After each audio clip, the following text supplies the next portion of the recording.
Sesta corsa, una prova per 3 anni, non vincitori di 5.000 euro in carriera. Sono in 11 al via. 1 Elsa, 2 LVL, 3 Enterprise AS, 4 Avalanche Vic, 5 Emiroz, 6 Eiffel o AES AS. In seconda fila 7 Eroica BF, 8 Elodie ZS, 9 Ghost Gun, 10 Ezechiela, 11 Evita Tunes.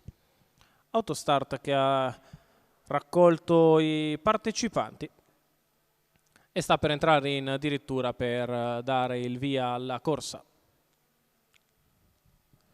Accelerazione della macchina e partenza con lotta per il comando. Enterprise AS ed Avalanche Vic alle prese, le due scavalcano LVL.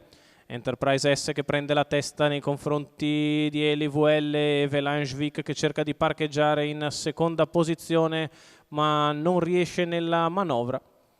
E così i primi 200 metri se ne vanno in 14,5. Enterprise S al comando nei confronti di LVL, ripiega terza Avalanche Vic che però non riesce a parcheggiare per l'inserimento di Elsa. Quindi ancora Emiroz che è in quinta posizione dopo 400 metri che se ne sono andati in 29,6. Muove dalla corda Emiroz che va a fare la seconda pariglia alle spalle di Avalanche Vic, la quale è suo malgrado rimasta allo scoperto. E nel frattempo la battistrada passa i primi 600 metri in 45,9. Con la figlia di Donato Hanover che guida il gruppo quando siamo prossimi alla metà gara, che Enterprise AS passa in 1,1,8, c'è un 32,2 di seconda frazione. Enterprise AS in vantaggio, Avalanche Vic allo scoperto, poi alla corda LVL che precede Elsa e ancora Eroica BF, seconda pariglia esterna per Emiroz, che tende a muovere al chilometro in 1,17,4. Lunga Enterprise AS sulla mossa esterna di Emiroz che aggira in breve Avalanche Vic e si porta sulla battistrada.